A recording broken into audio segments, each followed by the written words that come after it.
नमस्ते दोस्तों, इस वीडियो में हम बात करेंगे नागालैंड के स्टेटहुड के बारे में। किस तरीके से नागालैंड बना, किस तरीके से उसको स्टेट का दर्जा मिला। चलिए शुरू करते हैं। सबसे पहले हम देखेंगे आज के नागालैंड को। ये आप देख सकते हैं, ये जो पूरा मैप है ये आज के नागालैंड का मैप है, नागालैंड स्टेट का मैप है। यहाँ पे कई सारे एरियाज हैं, रीजन आप देख सकते हैं, कोहिमा रीजन, वोखा, जोनोबोटो, मोकाकचुन, ट्वेंचांग, ये अलग अलग रीजन है। ठीक है, ये वाला रीजन जो है ये इनको कलेक्टिवली कहा जाता था नागा हिल्स। ठीक है, और ये वाला एक अलग रीजन है जो उस समय नेफा का पार्ट हुआ करता था। आजादी के बाद नॉर्थ ईस्टर्न फ्रंटियर एजेंसी का ये पार्ट हुआ करता था, बाद में इसका विलयन हो गया इसमें और पूरे इसको एक नागालैंड बनाया गया। तो पूरा मूवमेंट क्या था, डिमांड्स क्या थी, किस तरीके के इश्यूज आए और इंडियन गवर्नमेंट ने क्या स्टेप्स लिए कि फाइनली एक नागालैंड स्टेट बना, उसके बारे में हम जानेंगे इस वीडियो में। सबसे पहले नागालैंड की अगर बात करें तो नागा जो इसमें आ रहा है ये बेसिकली ट्राइब्स है। नागा कलेक्टिवली बहुत सारी ट्राइब्स है। ठीक है, नागा ब्रॉड एक टर्म है जिसमें ये सारी ट्राइब्स आती है, जो ये नीचे यहाँ पे लिखी हुई है। यहाँ पे दो ट्राइब्स मैंने जो हाईलाइट किए वो है अंगामी और आओ। इनको मैंने हाईलाइट इसलिए किया है क्योंकि ये सबसे ज्यादा पॉलिटिकली एक्टिव थी। ठीक है, बहुत पॉलिटिकली एक्टिव थी ये दोनों ट्राइब्स। और जो नागाज की डिमांड थी, मतलब ये जितनी भी ट्राइब्स उनकी डिमांड थी, उसको आगे ले जाने का काम, उसको गवर्नमेंट तक ले जाने का काम किसका था, इन दो ट्राइब्स का था। ठीक है, वो हम समझेंगे आगे कैसे। थोड़ा सा एक ब्रीफ बैकग्राउंड लेते हैं। ये 1914 की बात करते हैं। 1914 में वर्ल्ड वॉर 1 हुआ था और ब्रिटिश के बिहाफ पे इंडिया भी वॉर में उसने पार्टिसिपेट किया था। ठीक है, तो ब्रिटिश इंडिया ने पार्टिसिपेट किया था और उसमें पार्टिसिपेशन था नागा ट्राइब्स का। तो नागा ट्राइब्स ने भी इस वॉर में पार्टिसिपेट किया था। जब वॉर खत्म हुआ उसके बाद जब रिटर्न हुए सोल्जर्स, नागा सोल्जर्स स्पेसिफिकली, तो उनमें एक पॉलिटिकल कॉन्शियसनेस थी। ठीक है, उनको लगा कि हमें एक क्लब बनाना चाहिए और उन्होंने एक क्लब बनाया, नागा क्लब। और इस क्लब का क्या काम होगा, नागा की पॉलिटिक्स को देखना, नागा की डिमांड्स को आगे रखना और नागा कलेक्टिविटी की बात करना। ठीक है, ये इस क्लब का काम था। तो सबसे पहले यहाँ पे बना नागा क्लब और ब्रिटिश ने इसको रिकॉग्नाइज किया। उसके बाद 1928 में आता है साइमन कमीशन। ठीक है, मैं एक एक चीज बताऊंगा, पूरा हम क्रोनोलॉजी देखेंगे और इवोल्यूशन समझेंगे नागा की डिमांड का। ठीक है, तो साइमन कमीशन जब आया तो उसमें जो नागा क्लब था उसके जो लोग थे उन्होंने बोला साइमन कमीशन के रिप्रेजेंटेटिव्स को कि आप हमें अकेला छोड़ दिए, हम छोड़ दीजिए हमारे एंशिएंट टाइम्स में। ठीक है, आप हमारे जो कल्चर है, हमारा जो ट्राइबल कल्चर है उससे आप छेड़छाड़ ना करें और कोई भी कॉन्स्टिट्यूशनल रिफॉर्म जो आता है उसको हमें उसको जो है हम पे थोपा ना जाए। ठीक है, और उन्होंने साथ के साथ ये बोले कि हमें बस ब्रिटिश एडमिनिस्ट्रेशन के डायरेक्ट कंट्रोल में रखा जाए। ठीक है, उन्होंने साफ साफ ये बात करी। अब ये बात उन्होंने क्यों करी कि हमें सीधा सीधा डायरेक्ट एडमिनिस्ट्रेशन में रहना है ब्रिटिश गवर्नमेंट के, क्योंकि ब्रिटिश जो थे वो नागा कल्चर में ज्यादा इंटरफेरेंस नहीं करते थे। हाँ, एक चीज जरूर हुई थी कि क्रिश्चियनिटी का यहाँ पे थोड़ा सा राइज हुआ था और काफी सारे कन्वर्जन हुए थे, लेकिन जो इनका प्रिस्टीन कल्चर जो था, जो प्रैक्टिसेस थी, उनको उनसे ज्यादा ब्रिटिशर्स ने छेड़छाड़ नहीं करी थी, इसलिए उन्होंने ये बात बोली। इसके बाद देखिए 1936 में साइमन कमीशन एक चीज जरूर रिकमेंड करता है, वो रिकमेंड करता है डिस्ट्रिक्ट काउंसिल के बारे में। तो यहाँ पे एक डिस्ट्रिक्ट काउंसिल बनता है नागा हिल्स में और उसको कन्वर्ट करके बना दिया जाता है Naga hills district tribal council, वहां के लोगों द्वारा। और इस डिस्ट्रिक्ट काउंसिल का काम क्या होता है, इसका एम क्या होता है, इसका एम होता है सभी नागास को यूनाइट करना। ठीक है, और 1946 में यही बन के क्या हो जाता है, नागा नेशनल काउंसिल। अब ये जो है काफी इंपॉर्टेंट काउंसिल है क्योंकि यही है अब जो सारी आगे डिमांड्स रखने वाला है। नागा नेशनल काउंसिल के बारे में थोड़ा सा ब्रीफ बता देता हूँ। 1946 में फॉर्म हुआ था, जैसे कि मैंने आपको बताया 29 मेंबर्स थे स्टार्टिंग में इसके, है ना। मेजॉरिटी जो थे वो अंगामी और आओ थे। अब मैंने आपको स्टार्टिंग में बताया था कि ये दो ट्राइब जो थी वो सबसे ज्यादा पॉलिटिकली एक्टिव थी। तो अंगामी जो थी वो थी प्रो इंडिपेंडेंस, वो इंडिपेंडेंस की तरफ उसका थोड़ा झुकाव था कि एक अलग नागा नेशन बनना चाहिए। और आउट जो ट्राइब थी वो थोड़ी सी थी प्रो ऑटोनॉमी, कि इंडिया में ही एक अलग स्टेट होनी चाहिए और नागाज जो है उनको ज्यादा ऑटोनॉमी मिलनी चाहिए, उस स्टेट में जो नागाज रह रहे हैं उनको ऑटोनॉमी मिलनी चाहिए। ठीक है, इसकी सेंट्रल काउंसिल से दो जहां पे मीटिंग्स हुआ करती थी और इसको भी ब्रिटिश ऑफिशियल्स ने रिकॉग्नाइज किया। अब कैबिनेट मिशन आता है 1946 में। ठीक है, उसको ये मेमोरेंडम देते हैं, नागा नेशनल काउंसिल एक मेमोरेंडम देता है उसको कि नागा का जो फ्यूचर है वो आपके डिसीजन पे नहीं चलेगा और कोई भी रिकमेंडेशन हमारी कंसल्टेशन के बिना एक्सेप्ट नहीं किया जाएगा। ठीक है, तो आप देख सकते हैं अब काफी एक स्ट्रॉन्ग वॉइस निकल के आ रही है एनएनसी की तरफ से, नागा नेशनल काउंसिल की तरफ से। ठीक है, अब यहां से जो है डिमांड धीरे धीरे आगे बढ़ते बढ़ते स्ट्रांग होती जाएगी। नेहरू जी से मिलते हैं। नेहरू जी जो है उनको पहला प्राइम मिनिस्टर बनाया जाता है इंटरिम गवर्नमेंट का। इंटरिम गवर्नमेंट बनती है 1946 से 51 तक ये इंटरिम गवर्नमेंट रहती है। उसके पहले प्रधानमंत्री होते हैं श्री जवाहरलाल नेहरू। उनको एक 4 पॉइंट मेमोरेंडम सौंपा जाता है नागाज द्वारा, नागा नेशनल काउंसिल द्वारा। उसमें ये बोलते हैं कि नागा नेशनल काउंसिल जो है वो खड़ा होता है सभी नागाज की सॉलिडारिटी के लिए सबसे पहले, तो आप इस चीज को रिकॉग्नाइज करें, ये पहली बात। दूसरी बात कि आपने जो आसाम की बंगाल के साथ ग्रुपिंग की है उससे हमें आपत्ति है, हम उसके अगेंस्ट प्रोटेस्ट करते हैं। कुछ ग्रुपिंग करी थी कैबिनेट मिशन ने और फिर जो इंटरिम गवर्नमेंट थी उसने भी उसको माना था और ग्रुपिंग करती थी आसाम और बंगाल की एक ही ग्रुप ऑफ स्टेट्स में, तो उससे इनको आपत्ति थी। तीसरी बात यहाँ पे जो की गई थी वो की गई थी नागा हिल्स को एक अलग ऑटोनॉमस डिस्ट्रिक्ट बनाने की, एक अलग ऑटोनॉमस एरिया बनाने की आसाम स्टेट के अंदर ही। ठीक है, तो अभी तक यहाँ पे बात है। और उसके अलावा एक बात हुई थी सेपरेट इलेक्टोरेट की। नेहरू जी ने ये 3 बात रिकॉग्नाइज कर ली, लेकिन चौथी बात रिकॉग्नाइज नहीं करी। उन्होंने इसको रिजेक्ट किया, ये बोलते हुए कि इस तरीके से सेपरेट इलेक्टोरेट के सिस्टम से आप कट ऑफ हो जाएंगे मेन स्ट्रीम से। सेपरेट इलेक्टोरेट का मतलब क्या होता है, मान लीजिए कहीं एक कोई कॉन्स्टिट्यूएंसी है, वहां पे केवल नागाज ही खड़े हो सकते हैं और केवल नागाज ही वोट कर सकते हैं, ये होता है सेपरेट इलेक्टोरेट। तो नेहरू जी का कहना था कि इस तरीके से आप मेन स्ट्रीम से कट ऑफ हो जाएंगे, इसलिए ये बात आपकी नहीं मानी जाएगी। उसके बाद एनएनसी की एक मीटिंग होती है फरवरी 1947 में। ठीक है, यहाँ पे क्या बोला जाता है कि एक नागा इंटरिम गवर्नमेंट बनेगी 10 साल के लिए, और उसके बाद नागा फ्री होंगे डिसाइड करने के लिए कि उनका पॉलिटिकल फ्यूचर क्या होगा। यहाँ पे एक असर्शन यहाँ पे ये किया जाता है। इसके बाद एक अग्रीमेंट होता है, 9 पॉइंट अग्रीमेंट, जिसको कहा जाता है नागा अकबर हैदरी अग्रीमेंट। अकबर हैदरी गवर्नर थे आसाम के उस समय जब ये अग्रीमेंट हुआ। इनके बीच में अग्रीमेंट होता है जून 1947 में। यहाँ पे इस अग्रीमेंट में काफी हद तक नागाज को ऑटोनॉमी दी जाती है, लेजिस्लेटिव, एग्जीक्यूटिव, जुडिशियल ऑटोनॉमी, है ना, लैंड के मामले में ऑटोनॉमी की नागा के परमिशन के बिना, एनएनसी की परमिशन के बिना कोई भी लैंड नहीं खरीद बेच सकता है। टैक्सेशन, एनएनसी को पावर्स मिली टैक्स लगाने की। ठीक है, तो एनएनसी को काफी ज्यादा यहाँ पे पावर्स दी गई, और ऐसा कहा जाता है कि यही जो अग्रीमेंट है ये 6 शेड्यूल का बेसिस बनता है। 6 शेड्यूल आया था 1948 में, ये कॉन्स्टिट्यूशन का आज भी पार्ट है। 6 शेड्यूल का बेसिकली क्या मतलब है कि जितने भी ट्राइबल एरियाज हैं अलग अलग स्टेट्स में, उनको ज्यादा ऑटोनॉमी आपको डिवॉल्व करनी है, ये 6 शेड्यूल का पर्पज है। ठीक है, तो ये एक अग्रीमेंट हुआ, लेकिन इसका जो 9th पॉइंट था ये कंट्रोवर्शियल हो गया, ये एक कंटेंशन का इशू बन गया दोनों साइड्स के बीच में, गवर्नमेंट और नागाज के बीच में। इस पीरियड ऑफ अग्रीमेंट में क्या बोला गया कि 10 साल तक ये अग्रीमेंट रहेगा, उसके बाद नागाज से पूछा जाएगा कि आपको ये अग्रीमेंट फिर से दोहराना है या फिर आपको दूसरा अग्रीमेंट चाहिए। ठीक है, तो अब इसके इंटरप्रिटेशंस को लेकर के काफी स्प्लिट हो गए। इसका कॉन्सिक्वेंस ऐसा हुआ कि जो आओ और अंगामी थे ये स्प्लिट हो गए इसके इंटरप्रिटेशन को लेकर, क्योंकि मैंने आपको बताया आओ जो थे वो ऑटोनॉमी की तरफ थे और अंगामी जो थे वो प्रो इंडिपेंडेंस थे। ठीक है, तो अंगामी थोड़ा एक्सट्रीम यहाँ पे इंटरप्रिटेशन कर रहे थे। खासकर अंगामी में एक ग्रुप था खूनुमा ग्रुप, वो और भी ज्यादा एक्सट्रीम था। उसने बोला कि इंडिपेंडेंस ही है इसका मतलब, 10 साल के बाद अगर यहाँ पे जो चीज बोली गई है, नए अग्रीमेंट की जो बात की गई है, इसका मतलब इंडिपेंडेंस है, ऐसा इन्होंने इंटरप्रेट किया। तो उन्होंने बोला कि हमें राइट होगा to declare independence after 10 years, ऐसा इन्होंने यहाँ पे डिक्लेयर कर दिया। ठीक है, और इसकी बात क्योंकि ज्यादा नहीं मानी गई तो ये एक अलग फैक्शन बन के निकल गया। इसने दूसरी एक पॉलिटिकल इंडिपेंडेंट पॉलिटिकल पार्टी बना ली, और बाद में एक अलग इसने जो ग्रुप बनाया था वो बाद में फिर से मर्ज होता है और ये फिर से डोमिनेंट होता है, वो मैं आपको बताऊंगा आगे। ठीक है, और हैदरी जी को जब बोला गया कि क्या इसका मतलब इंडिपेंडेंस, उनको बोला गया इनकी तरफ से, खूनुमा ग्रुप की तरफ से, कि हम इंडिपेंडेंस डिक्लेयर कर देंगे 10 साल के बाद, तो उन्होंने बोला कि ऐसा नहीं होगा, और अगर आप करते हैं तो इसके रिपरकशंस हो सकते हैं।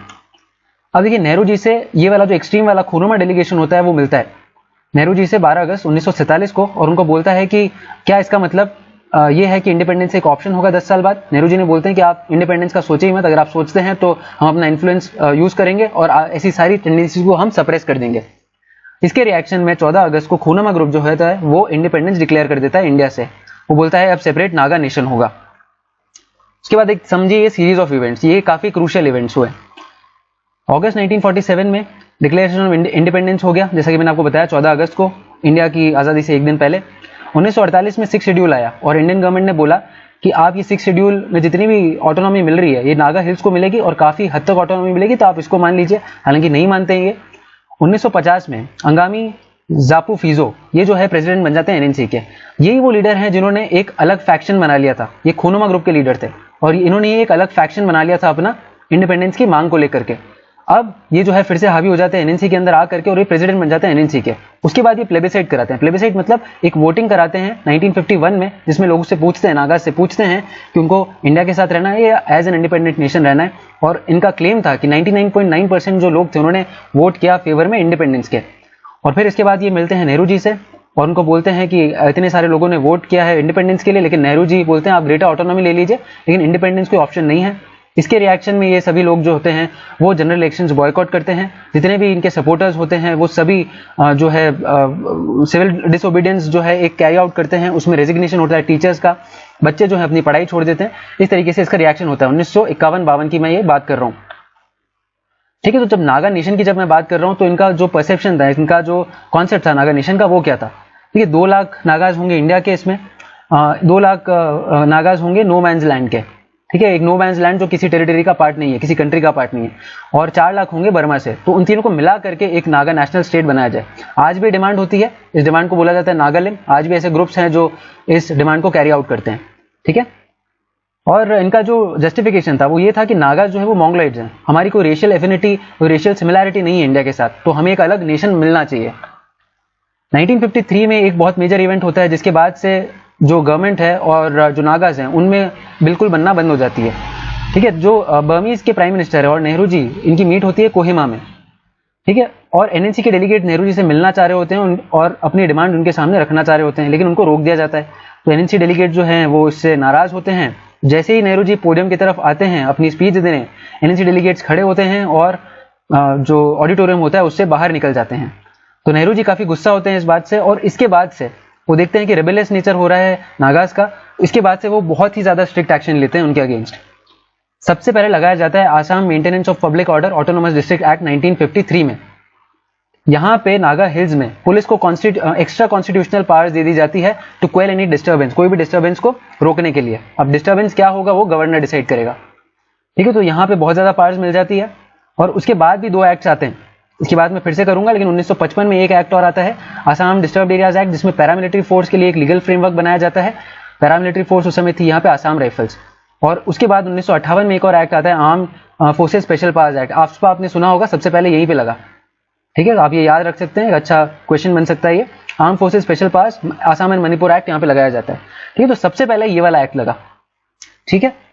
उसके बाद इसके रिएक्शन में जो फीजो थे, ये फीजो और इनका जो ग्रुप था, उन्होंने भी तैयारी करना शुरू की। 1954 में उन्होंने एक पैरेलल गवर्नमेंट यहाँ पे डिक्लेयर कर दी, और उसका काम था to undercut Indian government authority, ठीक है। तो वहां के लोगों को बोला गया कि आप केवल ये जो गवर्नमेंट बनाई है पैरेलल गवर्नमेंट, इसी की जो अथॉरिटी है उसको आप एक्सेप्ट करोगे, इंडियन गवर्नमेंट की अथॉरिटी को आप एक्सेप्ट नहीं करोगे। और कई सारे लोग ऐसा करते भी थे, वो सपोर्ट करते थे नागा नेशन की डिमांड को, ठीक है। तो 1955 में इंडियन आर्मी मूव इन हो जाती है। लास्ट में आपको बताया था Assam disturbed areas act of 1955, तो यहाँ पे आसाम राइफल्स इंडियन आर्मी यहाँ पे मूव इन हो जाती है इस एक्ट के तहत। और काफी ज्यादा जो है एक्सट्रीम एक्शंस लिया जाता है, विलेजेस को बर्न कर दिया जाता है, जो भी गांव रेबेल फ्रेंडली माना जाता है, जो भी घर रेबेल फ्रेंडली माना जाता है उसको जला दिया जाता है, वहां के लोगों को निकाल दिया जाता है, ठीक है। ये सब हुआ था आसाम डिस्टर्ब्ड एरियाज एक्ट के तहत, ठीक है। तो बेसिकली आप देख सकते हो यहाँ पे एक वॉर, एक जंग छिड़ चुकी है। एक स्प्लिट और होता है, देखिए यहाँ पे जब एक्सट्रीम एक्शन हो चुका है इंडियन गवर्नमेंट की तरफ से, और नागाज भी जो है इसको रिटेलिएट करने के लिए आगे बढ़ रहे हैं, यहाँ पे टी सक्रिय, ये फीजो के दोस्त होते हैं और फीजो के बहुत बड़े सपोर्टर होते हैं। ये भी खुनोवा ग्रुप के ही पार्ट होते हैं, लेकिन उनको लगता है कि ये जो फीजो की स्ट्रैटेजी है वायलेंस वाली, एक्सट्रीमिस्ट वाली, ये अब नहीं चल सकती। वो बोलते हैं कि एनएनसी का कोई चांस नहीं है इंडियन आर्मी के सामने, ठीक है। तो वो फीजो के एक्सट्रीमिज्म के अगेंस्ट प्रीच करते हैं लोगों को, उनको पकड़ के टॉर्चर करके किल कर दिया जाता है, और ये मैसेज दिया जाता है कि कोई भी अगर एनएनसी के अगेंस्ट बोलेगा उसको एंटी नेशनल करार दिया जाएगा और उसको इसी तरीके से ट्रीट कर दिया जाएगा। और इंडियन गवर्नमेंट के लिए जो सक्रिय थे, ये एक उम्मीद की किरण थे। इनको लग रहा था कि अब ये जो स्प्लिट हो रहा है एनएनसी में, इसको यूज करके हम जो है फीजो का इन्फ्लुएंस कम कर सकते हैं। लेकिन अब इनकी किलिंग के बाद इंडियन गवर्नमेंट के लिए थोड़ी सी और ज्यादा प्रॉब्लम्स बढ़ जाती है। लेकिन इंडियन गवर्नमेंट जो है बहुत ज्यादा एक्सट्रीम एक्शंस ऑलरेडी ले रही होती है। आर्मी जो है कई सारे विलेजेस को जला रहे होते हैं, कई सारे लोग जो हैं वो अंडरग्राउंड भी होने लग जाते हैं। जो रेडिकल लीडर्स है, खासकर जो फीजो से एसोसिएटेड है, वो सब अंडरग्राउंड होने लग जाते हैं। अब वो डायरेक्ट एक्शन नहीं लेते इंडियन गवर्नमेंट के अगेंस्ट, वो अब हिडन किडनैपिंग्स करते हैं, लॉयलिस्ट को किल करते हैं, एंटी नेशनल जिनको वो कहते हैं उनको किल करते हैं। साथ के साथ फेडरल गवर्नमेंट ऑफ नागालैंड वो डिक्लेयर कर देते हैं 1956 में, जो पुरानी गवर्नमेंट थी उसको रिप्लेस करते हुए। और यहाँ पे जो फीजो है वो चले जाते हैं अब्रॉड, और सारा मूवमेंट जो होता है वो होता है अंडरग्राउंड, ठीक है। तो अब ये कहीं ना कहीं एक पैसिव मूवमेंट बन जाता है।